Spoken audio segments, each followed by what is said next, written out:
Hello, everybody. Welcome to Purpose-Driven Superhumans podcast. And after a, like a small gap, we are bringing one purpose-driven superhuman again to you. This time, little younger one. You have heard to a lot of old ones, but let's bring a younger one, a 9-year-old. So here we have Ken, who is 9, because after that, 0 and 0 doesn't matter. We can just not count it. He's 9 year old, and he is a purpose-driven superhuman. He has been for last 1 year. He's been one of those reasons of me getting up every morning, because when I think that Ken is getting up and doing everything what he loves about his purpose, how can I, not get up? I don't have any excuses. I can't run away and say that I can't get up. And Ken has been inspiring not just me, but hundreds of our community members for last 1 year, as he has joined Ubuntuverse. But let's listen to Ken, this 9-year-old person, about little about him. So Ken, please tell who is Ken. It seems like from the time I was a teenager, I was out to help people, to be of service, to be useful. My master's advisor when I was at university told me, "I don't know what you're going to do with your life, but I'm sure you're always going to be useful." So I guess that's who I've been. I've been somebody who's been useful in many places around the world, and with many different phases of my life. Wow, being useful. Such simple reminder for all of us. Let's be useful. So Ken, you have been useful. You have been a useful human for this planet for 90 years now. Let's talk about the beginning. Where did this person appear? Let's talk about little about your history. Where were you born? And a little of your early days of your about your upbringing. We don't know how the world was at when you were 90. Nobody, almost everybody who's listening to this podcast, we have no idea how the world was when you were born, so 90 years ago. So talk about little about your childhood, and then we'll move to the next question, which will appear naturally. I grew up in Livingston, New Jersey, a New Jersey suburb of New York City, and I was in a subdivision, a little bit isolated. Didn't have any siblings until 8 years old, so I was an only child, I guess you would say. We had some woods nearby. I loved to go play in the woods as a young child. Streams just absolutely fascinated me, with the pollywogs and salamanders, and just the whole natural environment just felt just wonderful to me growing up. I had a neighbor who bullied me, so I had that experience. I don't know. I was always attracted to doing creative things and helpful things. I was in the 5 to 10 year age when the Second World War was going on, and all of that impacted my family. Not in warfare, but just the adjustments and rationing and limitations.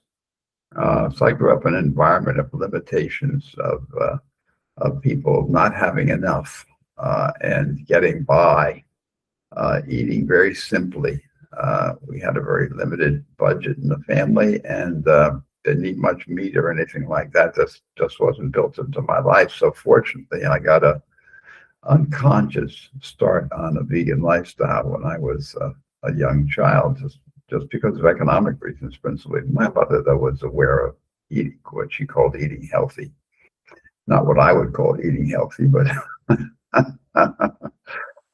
and so I love to play outdoors. I like to play any ball game, and there just weren't many playmates. So that sense of loneliness, that sense of isolation, was part of my roots too.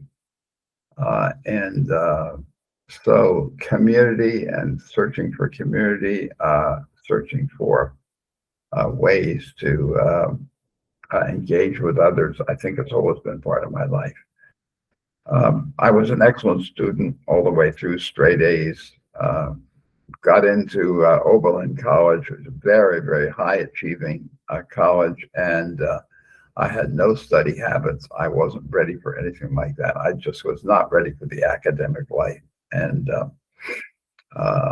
got my girlfriend pregnant, and we got pregnant, I guess is the way you say it, and that launched me into a family at an early age. So by the time I graduated from another university with a master's degree, I had 2 kids and a third one on the way, and we moved into our first house right out of university. So very strange growth pattern and experiences and richness of experience. Early on, I was impacted by migrant workers because I was working in agriculture economics, and I just remember one day working with at a migrant camp, and a young guy, maybe 20 years old, and I said, "Let's just play catch." And I had a ball, not a little one, but a ball like this, and threw it to him, and he didn't know how to catch the ball. He didn't know how to catch the ball, and I was shocked that somebody could be that isolated, that cut off from life. And here he was, a migrant worker, harvesting crops in the field from coming up from the South. And so I think the whole experience of being a Black person in the U.S. Was shocking to me and called to me, and became a theme of my life without particularly conscious attraction, but I just felt called to respond to that cut offness, that isolation, and that affected me in lots of different ways as I went forward. Anyway, the richness of my life was about people, and about the feelings, and a sense of loneliness was always there, a sense of isolation.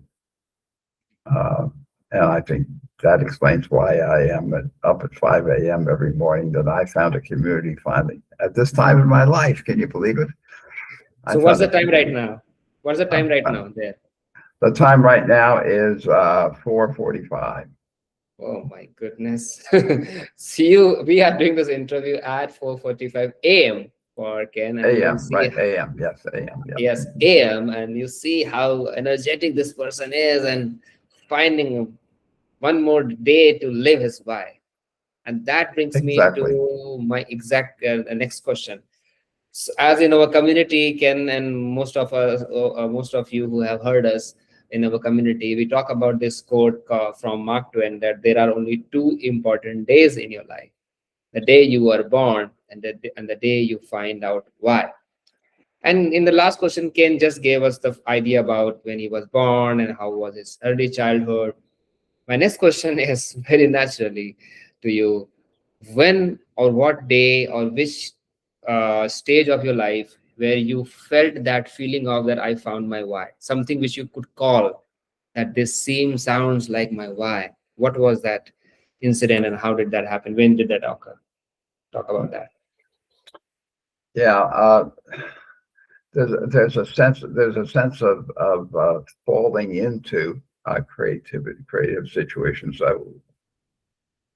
And then there's a sense of being aware of it. Okay, so being aware of it was about the second time I went through Find My Why program, and I began to see that there was something here in me that just wanted to express itself. When Amit invited me to come to Find My Why, I just wanted something to get me out of bed in the morning. Well, it got me out of bed in the morning. Okay, so that was the start, but that wasn't the end. The end was, why am I getting out of bed in the morning, and why?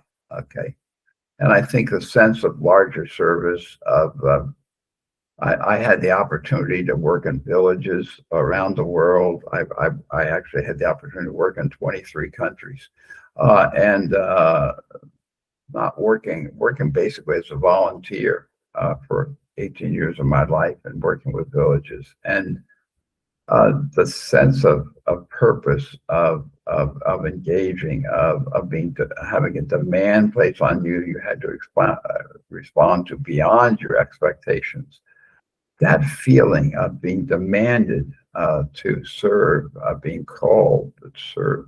I never thought of it in the abstract or religious sense of being called. It was just get up and go do it. That level of call, and I felt that again when I came to find my why. I just felt that again, and I'm still working on it. I don't think I have a beautifully shaped statement, and I'm really not too passionate about getting a beautifully phrased statement written about myself. That my passion has to do with being able to see something needs to be done, something needs to happen. A whole new consciousness needs to be birthed on the planet if we are to save the planet. And how you birth that consciousness and what you do to do it is just fascinating to me. And I had the opportunity. I had the opportunity to live this long, so I have the opportunity to participate in forming that new consciousness, and I'm just excited about it. Wow. Wow. I am also excited about this because you are excited about this. I am excited because we are excited. Ubuntu. Exactly. Ken, see, today's time when I meet people and we have Find My Why program, and almost everybody I get to meet and offer this program. There is this situation with people that they have to do something they don't like in order to someday get the freedom to do something they like. They have some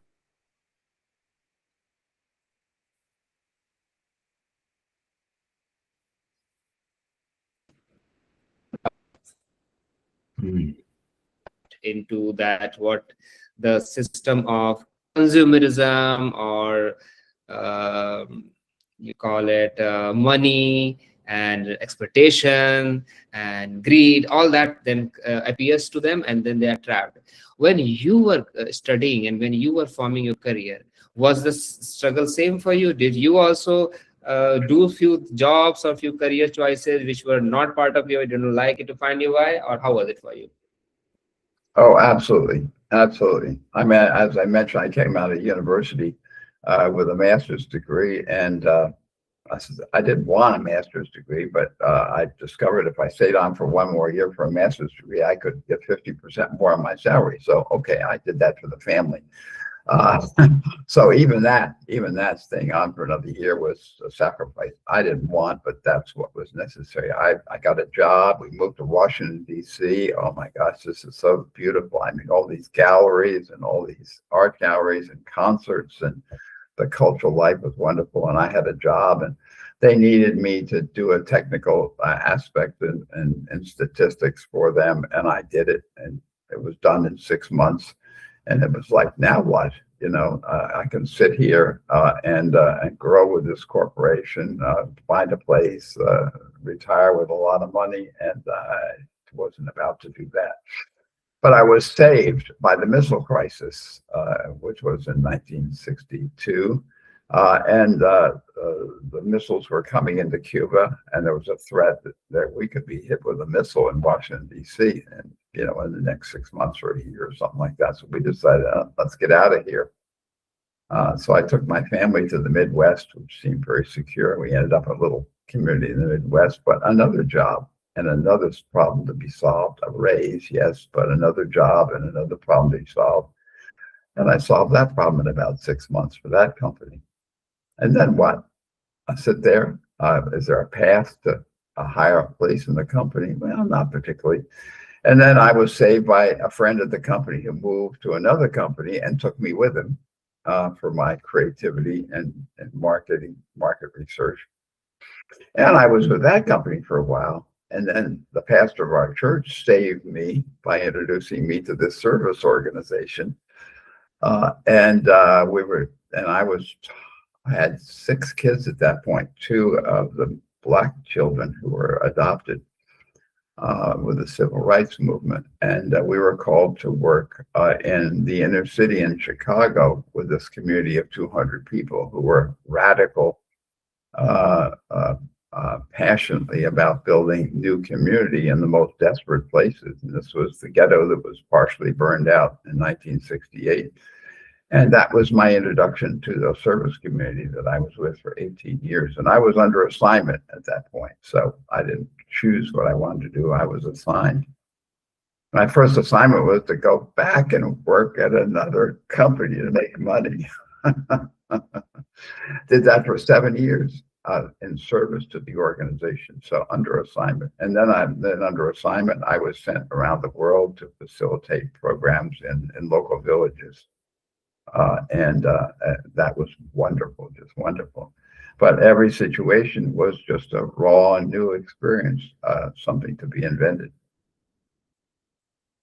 Yeah, beautiful.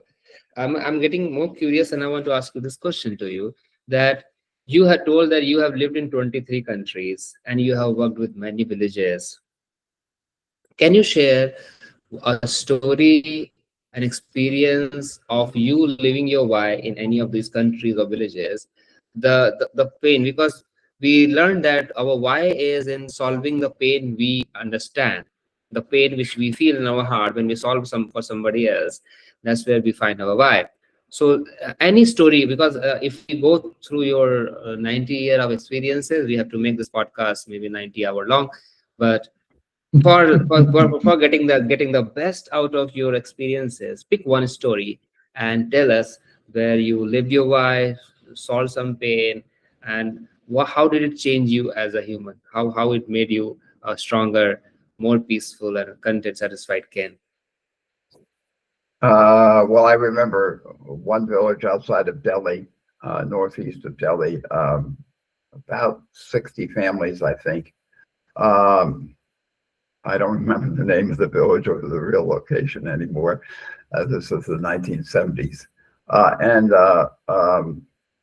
I mean, they had their fields and they were growing just really basic crops. The women went out in the fields early in the morning to do their bathroom activities. That was the only thing they had. They had to worry about snakes when they went out in the morning. Things were very, very primitive, and yet in the middle of this little town, there was an arch, a beautiful arch, which I don't know was hundreds and hundreds of years old, I think. So there was that element of history that was there, and there was significance there, or there wouldn't be this arch in the town. And the houses were rustic, but they were decent and they were clean and they were cared for. And the women cooked in the morning, and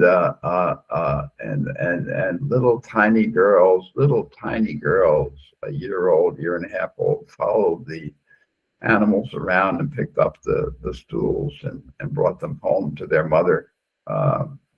And you saw how women were trained by their families to be slaves, in effect. And we ate with our hands, and we lived with the people. And I was there for 3 weeks. And one of those weeks was a consultation to bring the community together to make a plan for the future. And at the end of that week, there was a whole new life in that village, and there was a whole new connection between men and women. There was a whole new sense of purpose and direction. They found some new crops that they could grow that would be more profitable. They found that they could. We helped them launch their own preschool for the little kids. We began to have dignity for young girls in the village. And we made our deposit of this through this consultation project of 1 week, and wrote the report, connected them to some resources in India, and left a couple of our staff people behind for a year to work with them and collaborate with them to go forward. And miracles happened. Just absolute miracles happened. But the only miracle that really happened was those 60 families were connected and had a common vision, other than their classes, their brokenness, their separation, all the historical baggage they had was not, you don't get rid of that, but it was put in the background. And what came in the foreground was a village of a new place, a new life. And that was the type of experience I had. I pack up my suitcase, my one suitcase, like your one suitcase, and head on to the next location, So when I would say 23 countries, it was stints of 3 weeks to 6 months that I was there. Sometimes I stayed part of the team that stayed after. In Egypt, I was part of the team that stayed after. In Nigeria, I was part of the team that stayed after. So just depending on where I was needed, I went there. And every single time, I mean, I was in Indonesia. Nobody spoke in English we did all of our work in English. We didn't speak local languages. And there was one guy who had a little bit of English and translate. Well, I couldn't give my presentations to the community. I gave my presentations to the interpreter. And then he talked to the community, and it worked. The community woke up and came together. So it was always an invention at the moment, at the spot. How do you respond to what people need, what people want, and what people envision at that and in that particular village? And I love the dynamicness. I love the living at the grassroots, sleeping on floors, and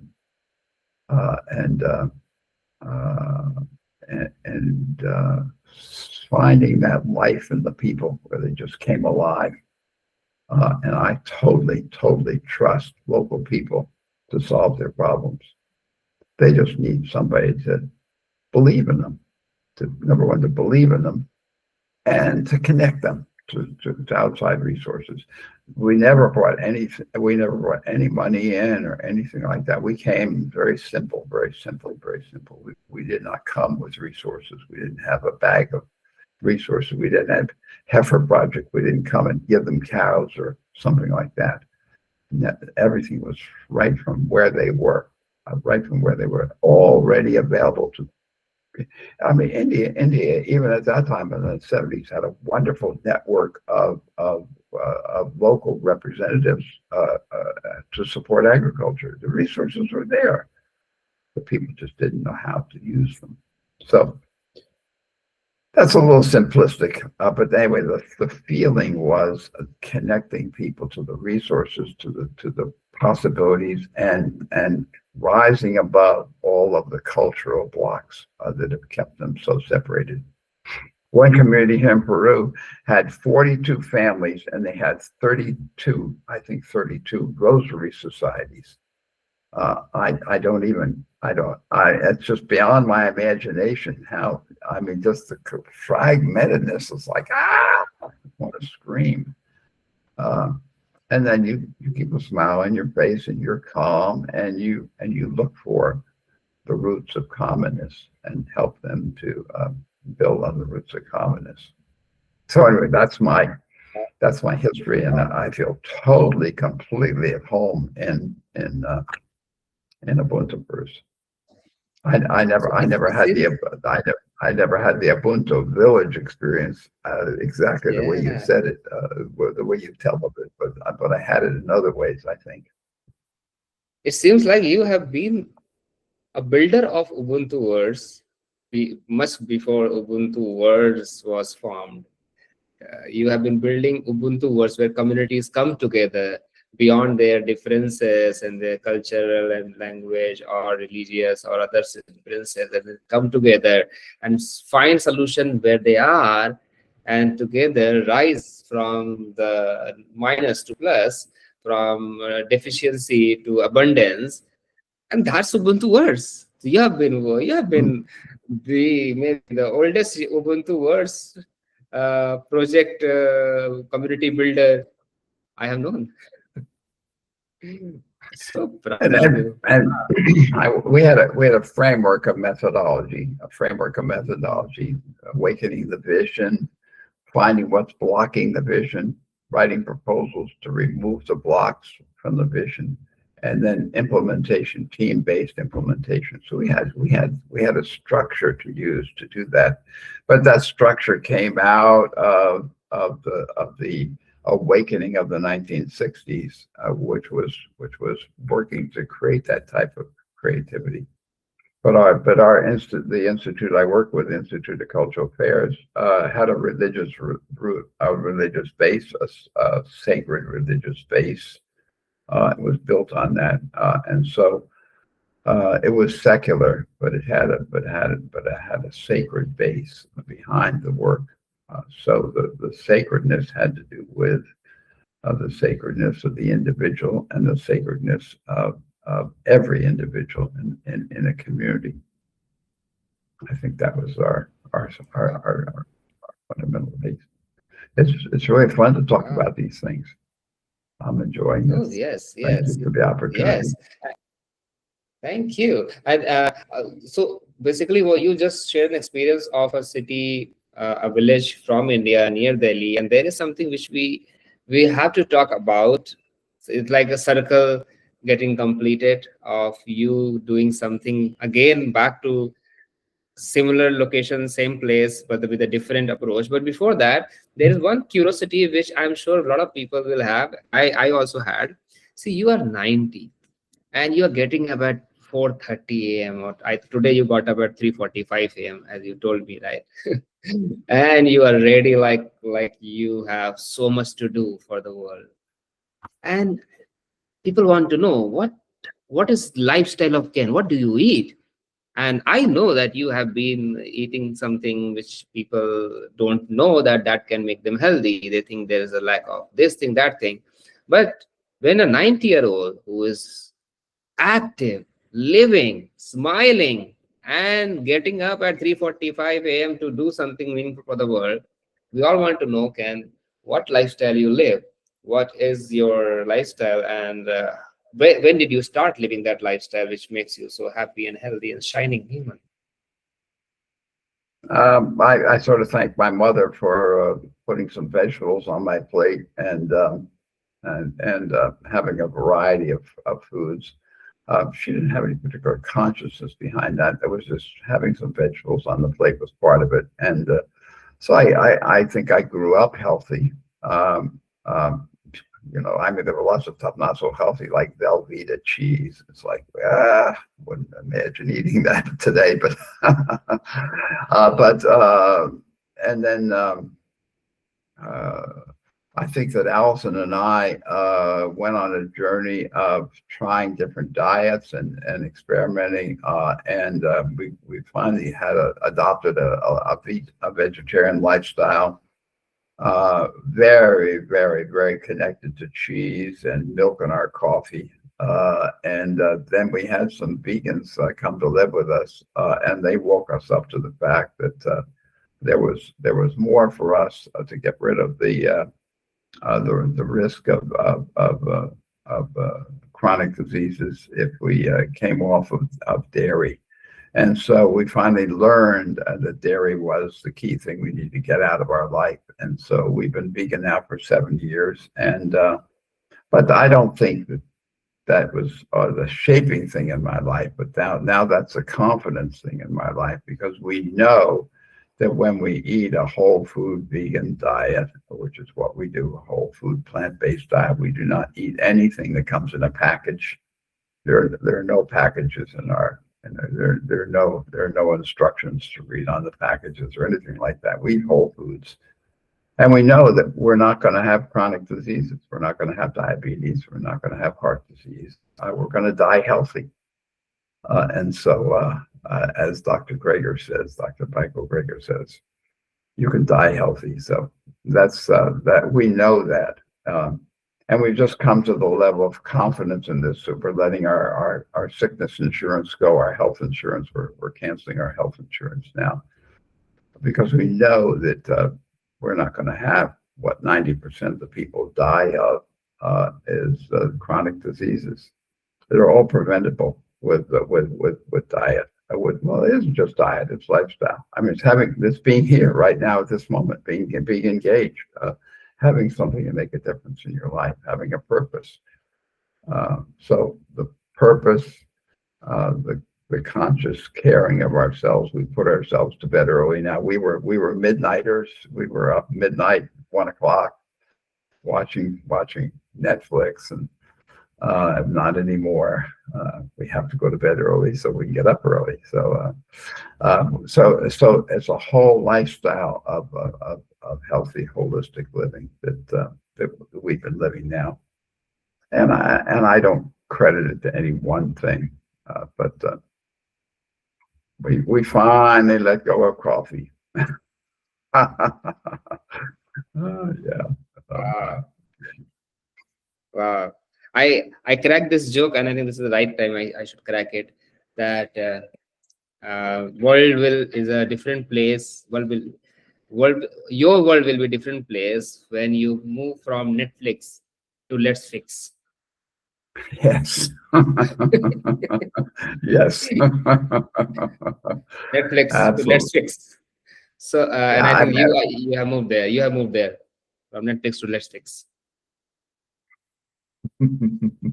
Amazing. And why Netflix? Just filling the time up. It's filling the time up, and getting addicted to filling the time up because there wasn't something else calling, demanding my life, and so something that demands my life. And Ubuntuverse, even in the 7-8 months I've been with Ubuntuverse now, has diversity of demands.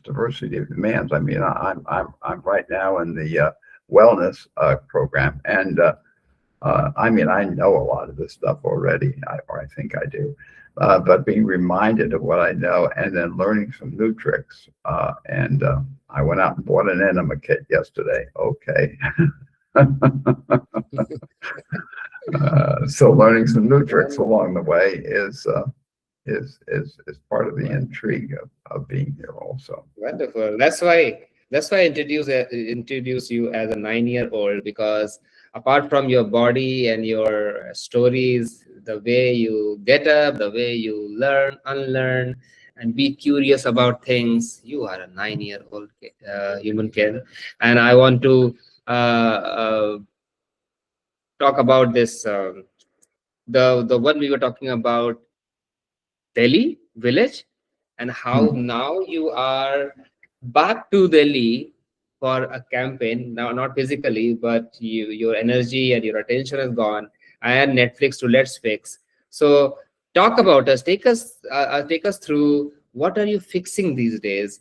How you are excited about doing something back to the place where in 1970s, 50 years ago, you were doing something, and now with a different problem statement, you're doing something. So for that, I'll share a screen, which Ken has created a presentation, and let's now hear the latest campaign why of Ken Hart.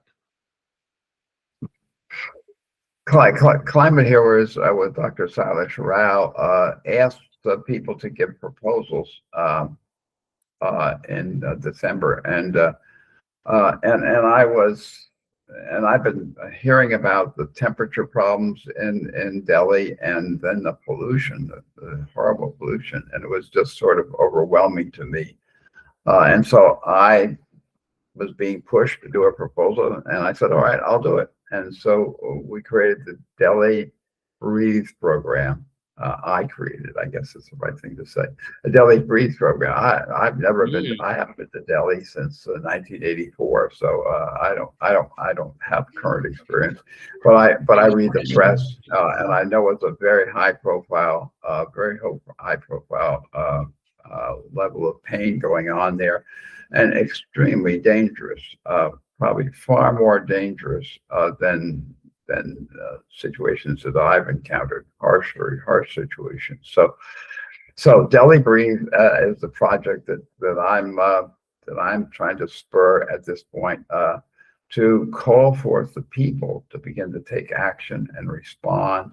Like, I know that people can do it at the village level.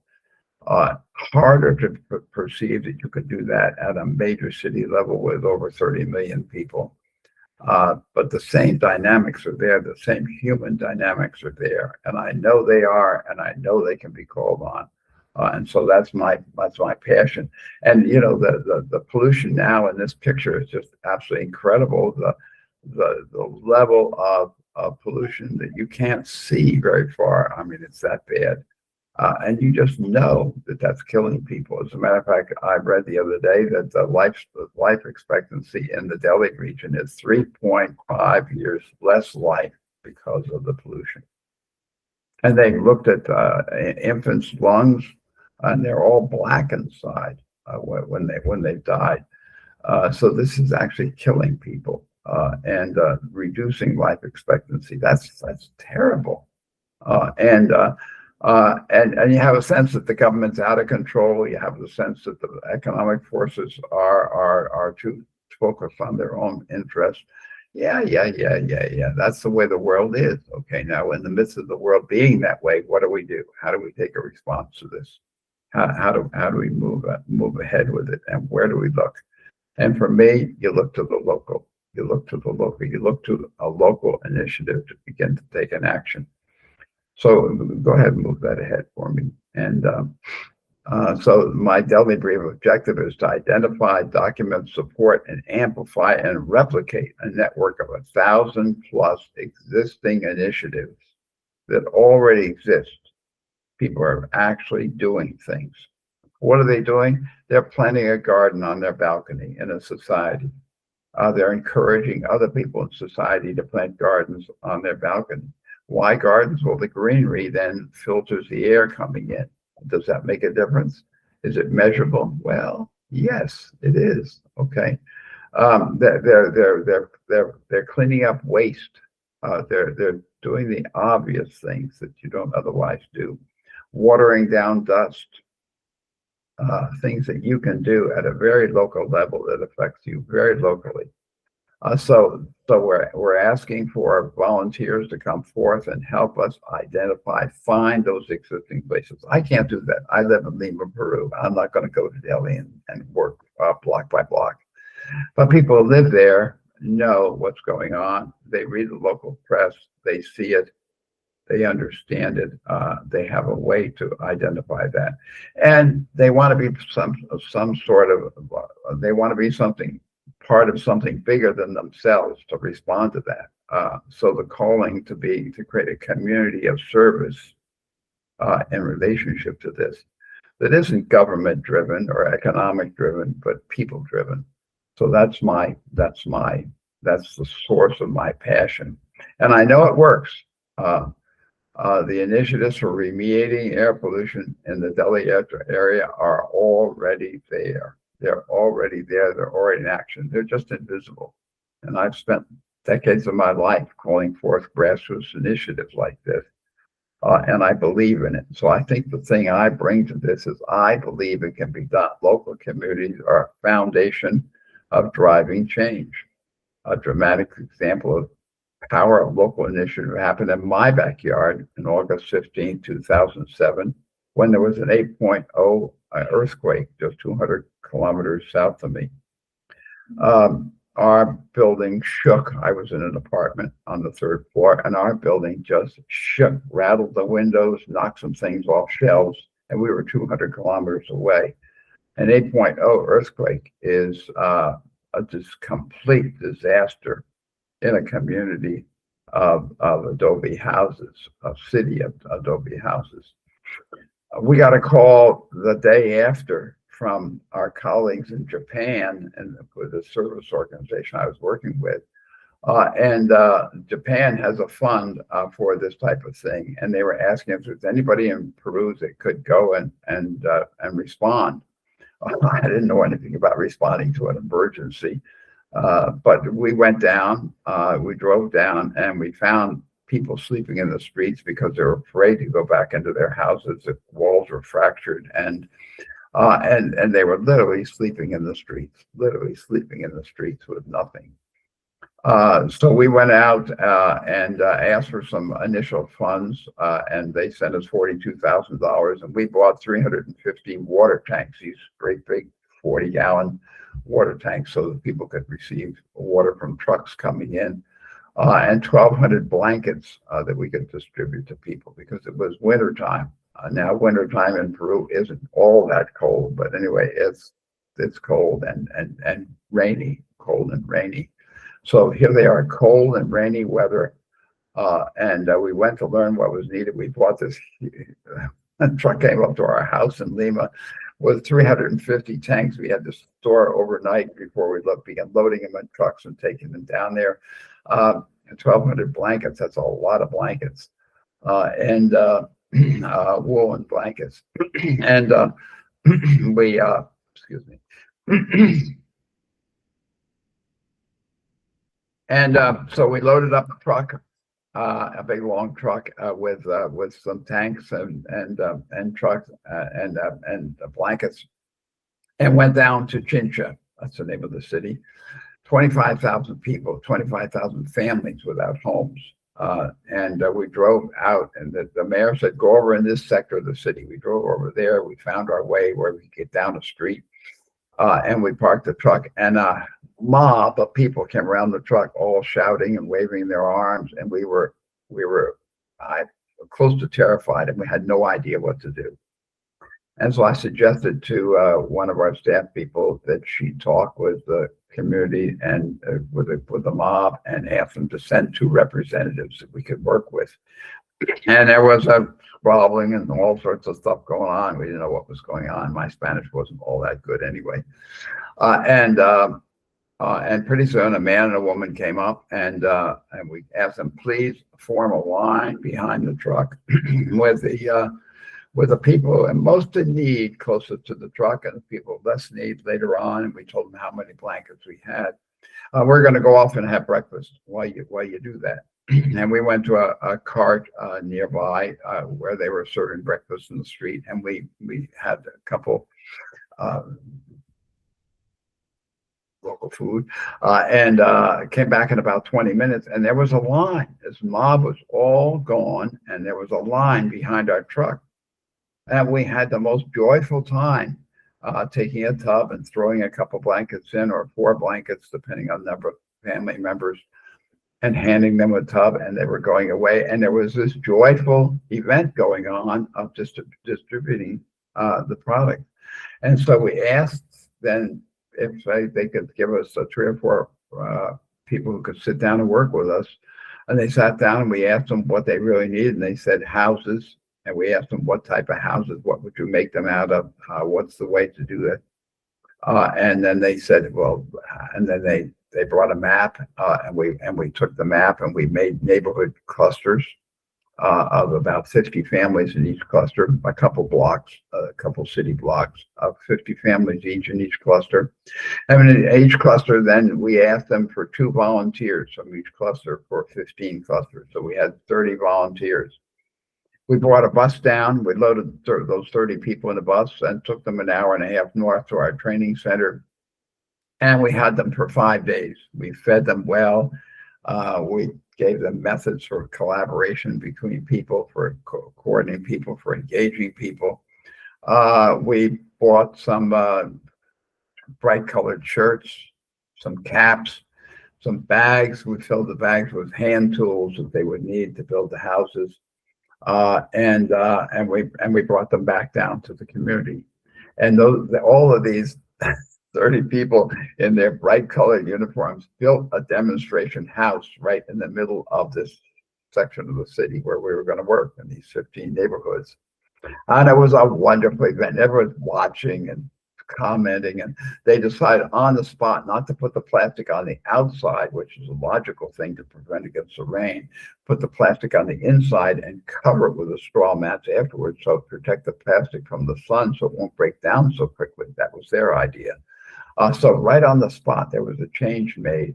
And this whole dynamic of just working with the community. We didn't have any experts. We didn't know anything about doing this. I'd never built a straw-based house before.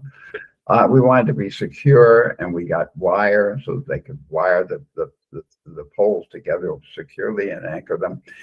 And in 5-6 months, we built 3,450 houses. We didn't build them. I'm sorry. The people built 3,450 temporary houses, 18 square meters. They were not small. 18 square meters, 3,450 houses built by the people. When we had the closing ceremony at the end of it, one woman said, "I just hope we have another earthquake. This has been so wonderful." We cried. Oh! Amazing, just amazing. People can come together. We also, at the same time, helped 350 community kitchens with new pots, with smokeless stoves, and they were cooking on the ground for their neighborhood families. And about 30,000 meals a day were being cooked by these grassroots kitchens. And we learned about them kitchens that way. And now today, Alice and I are still working with kitchens here on the hills around Lima, because we learned that from the people, what they can do. So this voluntary initiative, the initiative of the people. Now, the initiative of the people in a crisis like that, you can really understand, okay? But can you? I mean, they were in deathly panic, okay? So to come from a deathly panic situation to a lineup in about 20-30 minutes was an amazing feat for the community. That initiative called forth a whole new city, and you can see today a brick-built city, sometimes 2, 3, 4-story buildings in the city. This is 18 years later. 18 years later, there is a city there. There's a city there because the initiative of the people was noticed, was paid attention to. Private industries moved there. The government never helped much at all. The effect of the government was to cheat the people.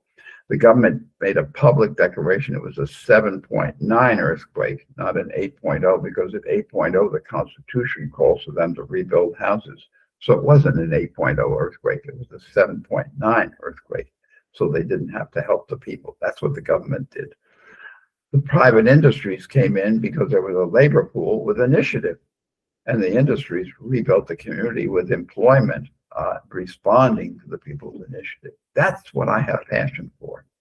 And that's what we need to do in Delhi, just exactly the same thing. We need to find local initiatives. We need to make them visible. We need to get them to respond to a new way of thinking. Now, can you do that? 30 million people, it's absurd. It's an absurd idea. It's a crazy, absurd idea. Except that you've got a different situation you got to deal with. You do have a deadly force, probably more deadly than an 8.0 earthquake. Not many people were killed in that earthquake, but a lot of people are being killed in Delhi in a slow, painful way. If there's passion out there to respond to the people, if there's passion to care, if there's passion to come out of the lethargy of just sitting and waiting, if there's a passion to step forward and make a difference, we can find those initiatives. We already know of some. I mean, there's one woman who's created in a society of 270 families, I believe. She's created a recycling situation where they're saving about 300 kilos a day of waste from going into the dumps. Does that have an effect on climate, on pollution? Of course it does. Of course it does. Is that a measurable change? Probably not. Does it indicate a direction to go to create a measurable change? Absolutely. And so that's what the message is. And we want to put this message out in Ubuntuverse. We want to put this message out in the Delhi potluck. And through those people, find volunteers who really see the possibility that local people can create a new mode of operating, a new style of operating. Uh, Before long, it'll catch the attention of the press. It may take a year or two. I mean, I understand the pollution intensity only comes for a few months in the winter. I understand that, but it's there all year round. It's there all year round. And in a couple of years, we can have something that's a stellar example of local action in a major city. Does that matter beyond Delhi? There are 60 cities in India with over 1 million population, and 2/3 of them have a pollution problem. So here we're pointing the way for that. Is pollution a problem worldwide? Absolutely, absolutely. Here in Lima, our pollution is quite low actually, because we're right on the ocean front and there are constant breezes, and it clears our air. So we have a gift here with our location, but lots of cities do not. And this is a problem, a challenge of our times, and this challenge leads us right to the climate change challenge that we're all facing. And whether we're ready to accept it or not, our planet is at risk, and it's at severe risk. And it's not a 50 or 100-year thing like the public forces would like you to believe. I'm sorry, it's a this decade type of thing. This is this decade type of thing. We are going to see that we need to change. It's going to be forced on us. We have the opportunity to get a lead on that, to get ahead of it, and to make a difference, and to form the volunteer team that can do this. And then that volunteer team is going to be a clear leadership team for the type of transformation that we need to do as we move forward. So for me, the pollution challenge is a stimulus to call people forth into service, into volunteer service, to form a community of volunteers. And that community of volunteers now becomes a force in the transformation of a major city. So is that newsworthy? Is that meaningful? I think it is. And my life experience just tells me we can do this. We can do this. And I'm not going to be on the sign waving a banner or carrying a placard or something like that. That's the job of the people in Delhi. I'm just bringing to them the message that you can do this and we can do this. And I know it can be done. So that's my contribution to this situation. And it's a situation. It's a situation. Situations can be changed. Situations can be responded to. There is a responsive way to come about this. We have forms ready for volunteers to sign up. We have forms ready for initiatives to be documented. The work of the volunteers is just to make contact, just to find, discover.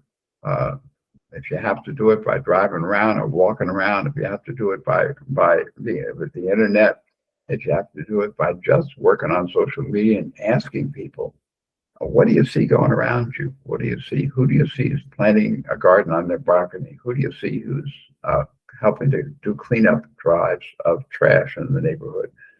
Where do you see people getting together and making carpools to avoid the driving? Where do you see these initiatives going on? And I think that can be done. And I'm your number one cheerleader. Wow. Guys, can you imagine this 9-year-old human sitting in Peru is concerned not only in his brain, but in his action, bringing people together for a city which is miles and miles away from his. He does not have to worry because his air is cleaned naturally by the ocean there. But he is worried what people, because he feels Ubuntu. He cannot separate himself from what is going in Delhi right now, what people are breathing, what they are going through, what they have adopted because they think that we cannot solve it. But The same thing happened when that 8.0 magnitude happened. Government said, we are not going to help you, but 3,000 homes created by people. Yeah, yeah, 3,450. Yeah, we Yeah, like that that, number. yeah, 3,450. That is possible. This is possible. And you got Ken in your support. And if you are in Delhi, or if you are in India, or you are anywhere in the world, you can contribute in many ways. There is no limit, there is no boundaries. When it is about humans coming together, we all have to work together. One planet, one blue colored planet, and we all are living here. So check the description of the YouTube podcast and see if you want to fill the form there. See if you want to check their Instagram channel, or if you want to write email directly to Ken. I'm gonna give his email ID also. You can directly connect to him. And Ken can, you can. Thank you, Ken. Thank you for being an inspiring human, living your why, figuring out how to live your why better, and being unstoppable. That you literally are the example which I say in my program, that when you live your why, you forget to die. And that's who Ken is. Yeah, absolutely. Yeah, He is living by that. He has forgotten that he has to die someday. He doesn't have any awareness about that day. He is just living this day to the complete awareness of what is his why and what maximum he can do with given time, energy, awareness, compassion. And that's Ken for all of us. Thank you so much. Love you, Ken. Love you, love you, love you, love you. Thank you for inspiring us. Any you last made words you for made you made my morning. You made my morning. you made our morning? And if you have any message to complete this podcast for people, please, this is the end note to this podcast by Ken. There you go. If you want to give any end note, Ken, to the people who are listening. I just think that there's no limit to what we can do. There's no limit to what we can do. We are limitless, and that's a real statement. That's an honest statement. We are limitless, and there's no limit. So let's go do it. And incidentally, let's have fun while we're doing it. This is a smile time. This is not a sad time. This is a time of invention and creation, and eventually a celebration. Uh, that's the path we're on. Beautiful. Beautiful, Ken. Thank you. Thank you, everybody, for watching this podcast. You are no less than Ken. It's just you have to find out why you want to get up every morning, what makes you live fully for others, what pains you, and get to it. And if you find any challenge in that, you know, Find My Why program will wait for you. Just come there. Together we'll find our why, and we'll save this planet, save animals, save nature, and save ourselves, because we all are one. Thank Absolutely, absolutely, absolutely. We are all one. Thank you so much. Let me start.